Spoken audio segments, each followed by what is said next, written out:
Alright guys, welcome back to Formula 1 news. It appears as if F1's governing body, the FIA, is effectively falling apart at the seams at the moment, with the third big name departure within the last month or so coming from the organisation confirmed today. Another massive loss for the organisation. Rumours emerging behind the scenes that the FIA is in such a shambles that it's raising serious questions as to what the future relationship is going to look like between F1 and its governing body. For now, very much enjoy your thoughts in the comment section below. Hit the like button if you enjoy. Subscribe if you're new as always, I greatly appreciate it. A few big pieces of news around the world. Firstly, here from Williams, confirming that they will remain Mercedes-Benz engine partner going forwards.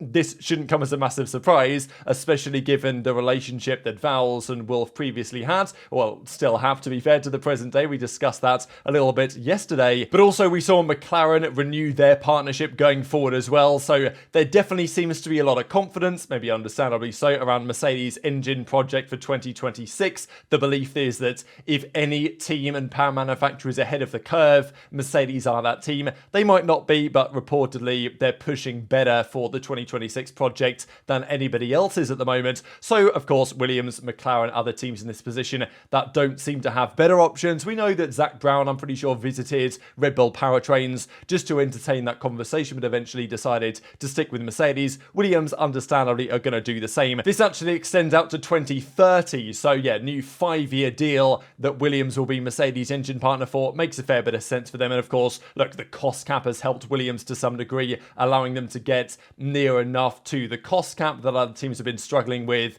for some time from a budgetary perspective. So Williams are making progress. They see Mercedes engines as the partner that's going to keep taking them forward, and I don't think you can really blame them given what McLaren have achieved in the very recent past, and also rumours around AlphaTauri's competitiveness and how that's going to work from a Red Bull perspective. Sure, Red Bull are going to be the stronger team. Sure, Mercedes are always going to be stronger than Williams, but the belief is that, at least in McLaren's case, they can get pretty close to the main team. And let's not forget, Toro Rosso actually won a Grand Prix in Formula 1 in the hands of Sebastian Vettel before the main Red Bull team did. So Williams believe that's the way forward. There's also been talk here between Ferrari and Red Bull what the potential car concept plan might be for Ferrari. This coming here from De Kester over at Formula Uno, discussing the front wing concept. It's, the front wing is arguably the most important part of the car aerodynamically because it determines all of the airflows that happen further back. Now, Red Bull obviously, look, their front wing is great, as is every part of their car, but it's been probably one of the lesser talked about elements of the car. People talk about the floor, people talk about the suspension,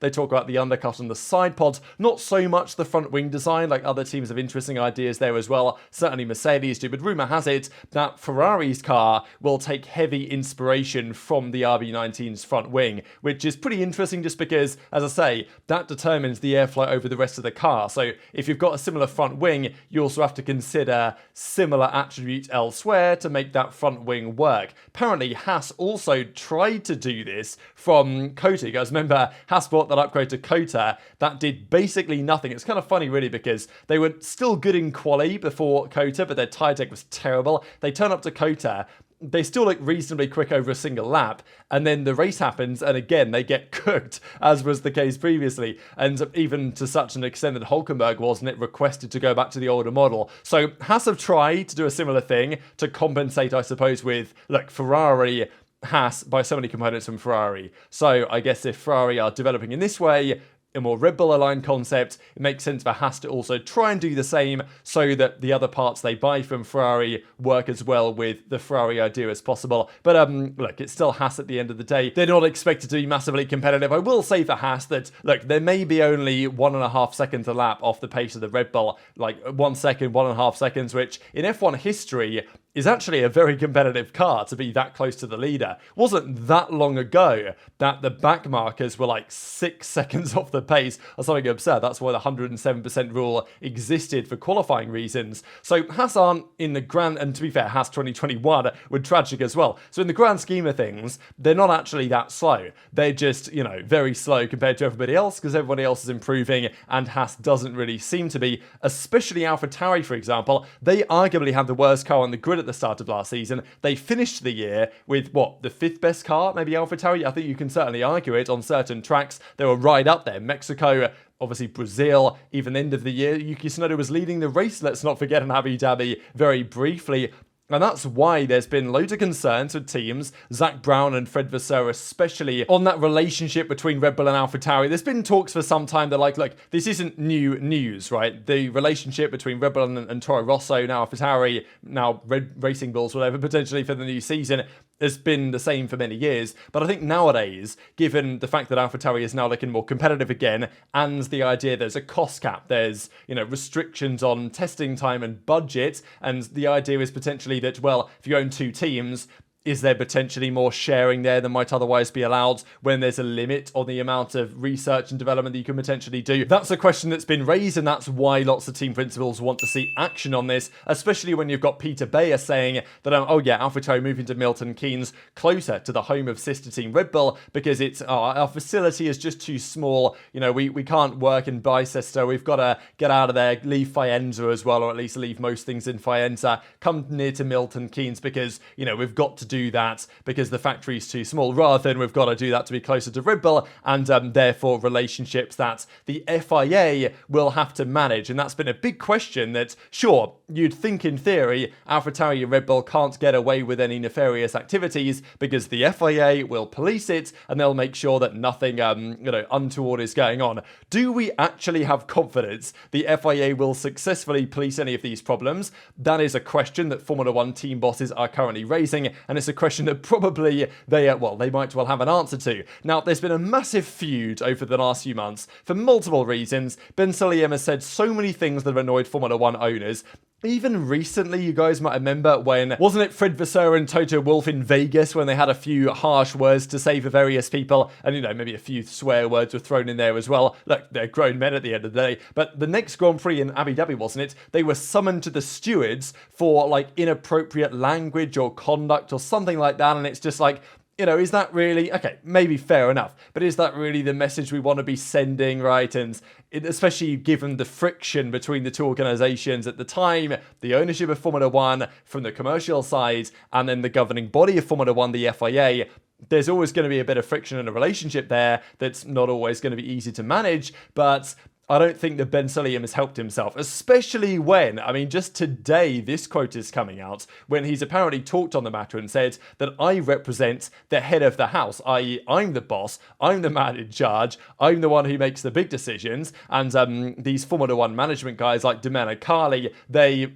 don't exactly report to me, but it seems like Ben Sulayem sees himself as the top guy in F1, rather than maybe Domenicali, who is kind of the top guy in F1, but at the end of the day, the way the relationship works, it's a kind of a weird one, but Formula One kind of loan out the ownership in some way to the FIA, and they have a lease over it. So commercially and politically, I guess it's kind of a strange relationship. So maybe Ben Sulayem has a bit of a point, but it's probably not what you want to be saying with a massive power struggle currently going on.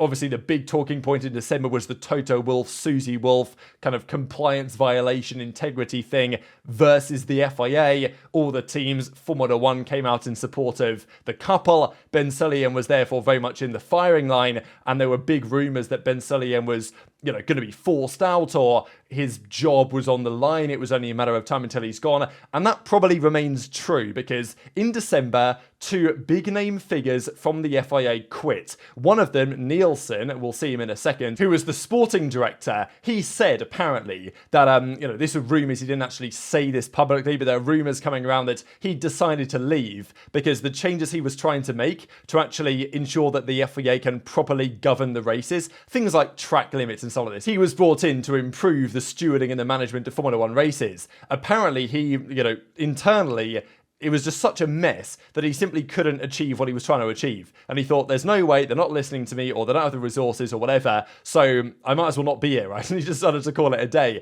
So that was the rumour on that one, which obviously doesn't look good. And now Tom Goss, another leading engineer at the FIA, another senior figure, has quit just today, basically. So this is what Andrew Benson says here in the article. So apparently Goss is expected to join a Formula One team. So he was the technical director of the FIA from the single-seater perspective. So not the absolute top guy, but right up there, top engineer, technical director for the single-seater department at the FIA, has quit. And this follows Steve Nielsen doing the same thing, we just mentioned that, and also the head of the Commission for Women, Deborah Meyer, she left as well. Now, there's also updates on who's going to replace Nielsen, because I believe when we reported on this a couple of weeks ago, there was no confirmation from the FIA, I don't think officially so, but now that is the case, and Tim Malyon will come in instead, who's been their safety director for the last couple of years. They've not yet made an appointment here to replace Goss, and Nicholas Tombassis, who's their single-seater director, so I guess